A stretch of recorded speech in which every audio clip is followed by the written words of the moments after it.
Thank you for coming back and realizing the importance of the information that's being disclosed.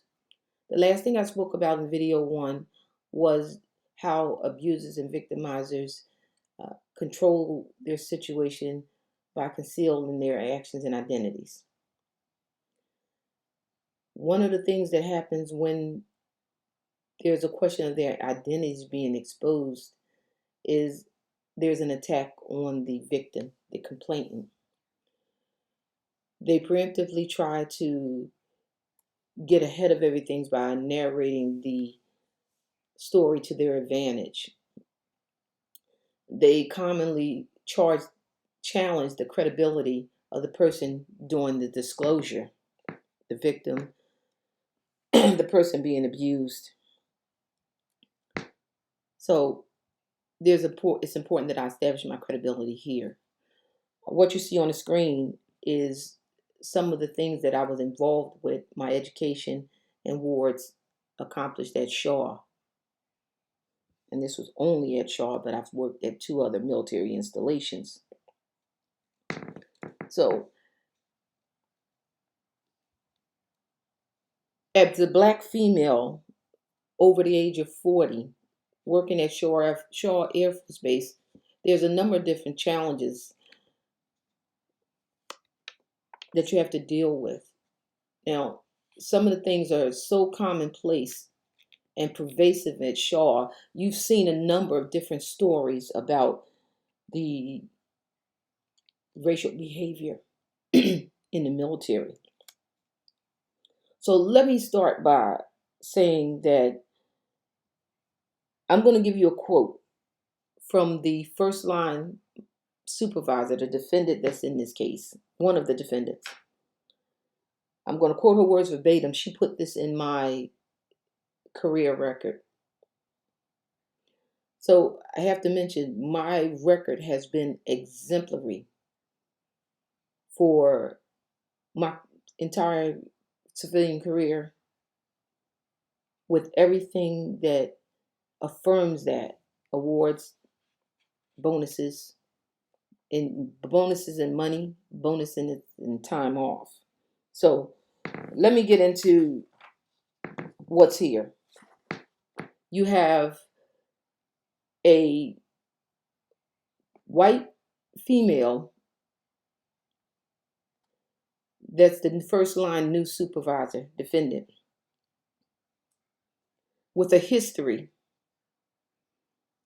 of racial animosity towards other Black females. Although they were Black females with a military uniform on, nonetheless, they were still Black females. And they decided to bring her to my flight. So she was my supervisor for a few months. Had no real knowledge of me, never met me before. Okay, so here's her assessment after a couple months. And I quote, "The employee has 20 plus years of federal service and 10 years in the same position. Few previous appraisals are accessible for review, if any. The employee does exhibit difficulty getting along with others for anything greater than basic small talk. Employee is currently exhibiting performance that is not dependable. Employee has taken annual or sick leave for every week for the entire year so far." In my record, also annotated, was employee finally taking initiative. So when you're looking at the screen and you see the things that I'm involved just at Shaw, some of the awards I've received just at Shaw, that should question just taking initiative. That should question the defendant's position of the employee doesn't have the ability to speak beyond small talk, get along with others. Now, she spoke of my performance for my sick leave, my annual leave for an entire year. For my career, I've built up leave continuously because I'm constantly working volunteering, mentoring for the betterment, for the morale of the people in my military community. It's important to me as a military spouse to be involved with morale, understanding the dynamics for the active duty members.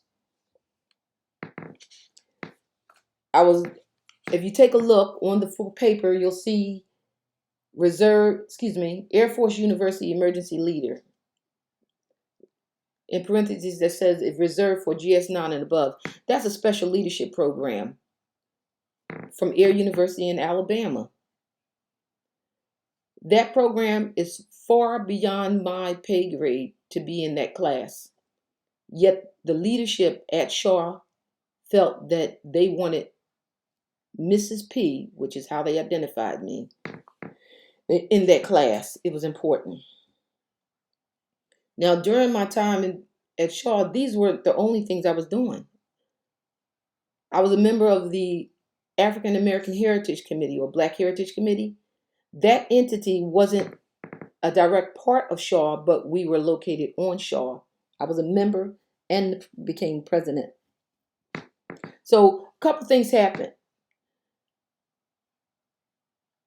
I brought Congressman James Clyburn to the base because we had Black History Month and we had a big dinner. The Black Heritage Committee allowing for us to do different activities on the base gave the wing, the base, the opportunity to tick off a box that they did something acknowledging those certain services for the designated months. I also introduced to Shaw something called the Living Wax Museum, which now you can see all types of versions of it all over the state. The Living Wax Museum during Black History Month was a historic museum where you had live actors portraying history makers. The difference in my implementation of this museum was the fact that because history is so diverse, there was no separating because of skin color, because of culture. Race and ethnicity were not a question because all of that intertwined throughout American history.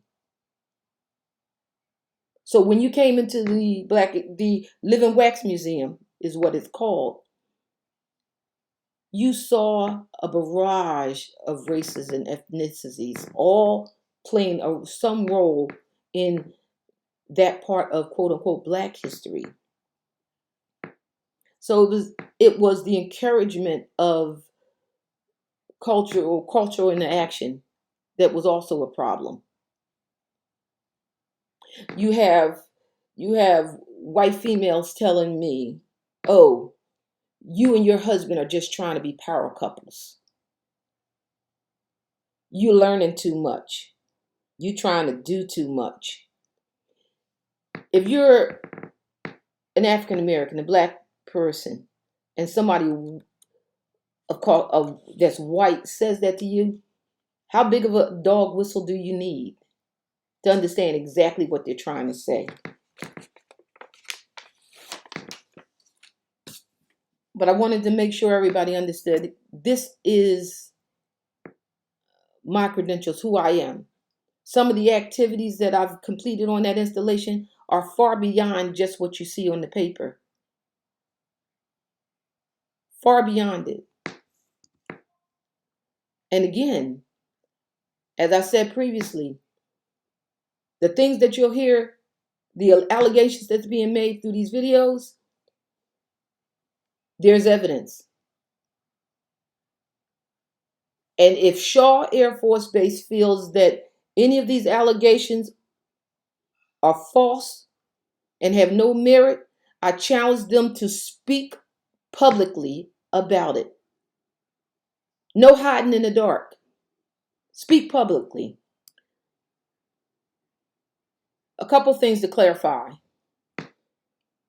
When I mentioned the Emerging Leader Program or the Military Citizen of the Year, Sumter Chamber of Commerce Award, different things like that. When I mention leadership putting me in for these things, I am referencing my previous leadership, not the leadership that was current during the harassment, victimization, and other things, the things that happened to me. So let's be clear on that. The other thing is the leave time that was spoken of, that was built up, that I took leave for every week for a year.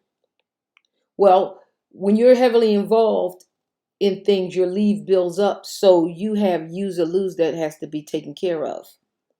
And I had far exceeded too much use or lose leave to carry over. I thank you for taking the time to listen. I encourage you to share this video, share the links.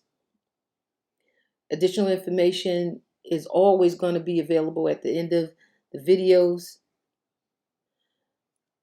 I'll see you in video 3. We're going to get down into the EEO and reasonable accommodation and a number of things that go with it. Thanks.